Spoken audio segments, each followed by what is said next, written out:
No, this is not a Kung Fu lesson, but this one movement or stance, well, not the one I just showed you, but the one that I will show you, will give you great stability and strength in your lower body, which will allow you to walk in a much more comfortable way. The stance that I will show you is based on Kung Fu tradition.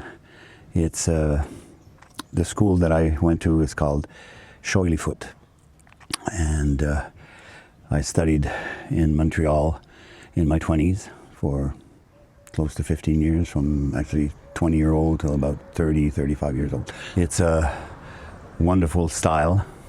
There are many styles of, well, not that many, but quite a few styles of traditional Kung Fu, but all of them use, or not use, but all of them will teach this movement or stance. It's basically a base. It's basically the basis of traditional martial arts. For those that don't know me, my name is Misha. I'm 76 years old, moving along in life. In this video, I will show you this basic stance, which is the foundation of many martial arts schools. My Sifu, whose name is Kai Leung, and his school was called the Kai Leung Institute of Kung Fu in Chinatown, Montreal. He was a wonderful man, and we would start each session with the horse stance, because he said this was the foundation of good posture, stability, and stamina, to develop good stamina in order to continue doing your exercises in a more stable and secure way, I guess. It's basically standing with your feet a bit more than shoulder width apart. I will show you in the example, and crouching down at about a 50-degree angle. So with no further ado, let's look at the horse stance.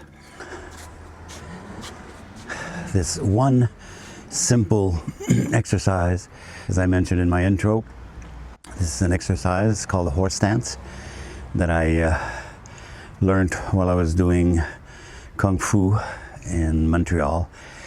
I did it between 1970 and 85, I think, so about 15 years. I was quite serious in the first 10 years.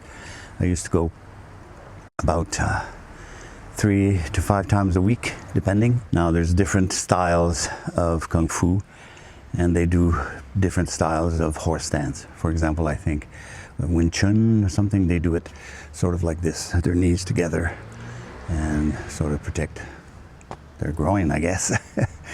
The one we're going to do is sort of a medium stance. Some of them also have large stance. So for example, more or less like this, where you really bring your legs and your knees are quite far apart from your shoulders. The ones we're going to do is a more medium stance, the Shoily Foot stance that we learned. And so basically you keep your feet together, you spread your heels up as much as you can, then spread your toes and your heels up as much as you can again, and then bring your feet straight, okay? And the advantage with this too is in Kung Fu and everything, you always try to protect, because sometimes somebody would try to hit your toes, so this actually protected your toes. So this is the basic stance. If you're standing up, it'd be like this, and then you go down. Now you go down as much as you can, okay? Whether you go down like this for now, that's fine. Go down. When we were at the school, at a Kai Leung school, he would come around and he would check. So the way he would check that we were down low enough is he would have these playing cards and he'd put them on our thighs. So if the cards fell down, he'd sort of like push us a little bit until they wouldn't fall down. So, and then we would stay like this for minutes on end, up to 5 to 10 minutes sometimes. And I remember some of the students would complain and say, well, we were paying to take these classes so that we just stand like this. But trust me, at one point, if you're interested, I'll let you know one of the things he did to shut everybody up. And he was an old man. He was like in his 70s, easy, but wonderful, wonderful fellow. And when he touched you or corrected you, you felt the heat in his hands. It was just like he knew what he was doing. And so basically, you go down, spread your feet as I mentioned just before, and you go into this position. Keep your back nice and straight, of course, and you just hold this for 10 seconds if you want. It's okay. 30 seconds, a minute if you can, but start with 10 seconds and then you can release and do it again. Now what's nice too is you can do it anywhere, right? And what I mean by that is if you're doing dishes or something, well, you know, when you're doing dishes, instead of leaning over and rounding up your back to, you know, just keep your back nice and straight, go down and do your dishes for 5 seconds, 10 seconds, and then you can continue otherwise.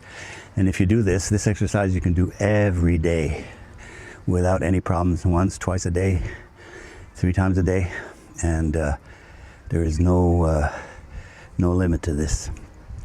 And for sure, as you go and as the more you repeat it, you'll see, you'll be able to come down quite low and just stay there for quite a while. And it's so beneficial, so beneficial. And again, you notice I have a chair here.